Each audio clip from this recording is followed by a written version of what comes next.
오늘 아침을 여는 말씀은 아모스 2장 9절에서 12절까지의 말씀입니다. 내가 아모리 사람을 그들 앞에서 멸하였나니 그 키는 백향목 높이와 같고 강하기는 상수리 나무 같으나 내가 그 위에 열매와 그 아래의 뿌리를 진멸하였느니라. 내가 너희를 애굽 땅에서 이끌어내어 40년 동안 광야에서 인도하고 아모리 사람의 땅을 너희가 차지하게 하였고 또 너희 아들 중에서 선지자를 너희 청년 중에서 나실인을 일으켰나니 이스라엘 자손들아 과연 그렇지 아니하냐. 이는 여호와의 말씀이니라. 그러나 너희가 나실 사람으로 포도주를 마시게 하며 또 선지자에게 명령하여 예언하지 말라 하였느니라. 아모스 2장 말씀은 하나님의 은혜를 망각한 채 살아가는 이스라엘을 향해 하나님께서 질책하고 계시는 본문입니다. 6절부터 8절까지의 말씀을 보면 이스라엘의 죄악의 모습들이 묘사되고 있습니다. 그들은 은을 받고 의인을 팔았고 신 한 켤레를 받고 가난한 자를 팔았으며 힘없는 자의 머리를 티끌 먼지 속에 발로 밟았고 연약한 자의 길을 굽게 하며 아버지와 아들이 한 젊은 여인에게 다니고 제단 옆에서 전당 잡은 옷 위에 눕고 벌금으로 얻은 포도주를 마시는 등 탐욕과 정욕으로 물들어 있었습니다. 이스라엘은 가난한 자, 연약한 자를 향한 긍휼의 마음을 잃어버렸습니다. 그리고 성적으로도 매우 음란한 상태였습니다.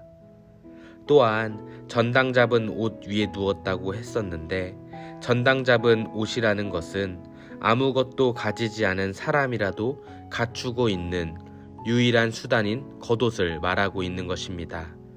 차디찬 이스라엘 지역의 밤으로부터 자신의 생명을 보존하고 보호할 수 있는 유일한 수단.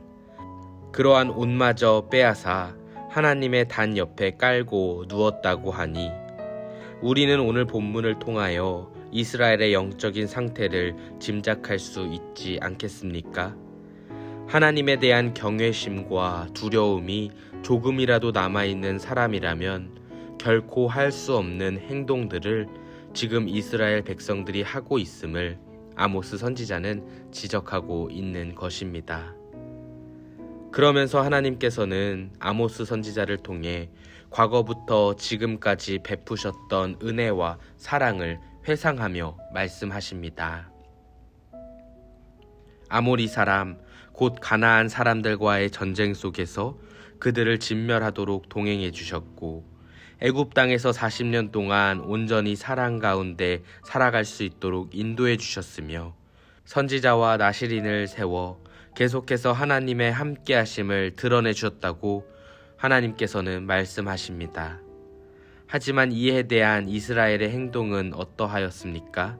12절 말씀을 보시면 다음과 같이 증언합니다. 그러나 너희가 나실 사람으로 포도주를 마시게 하며 또 선지자에게 명령하여 예언하지 말라 하였느니라.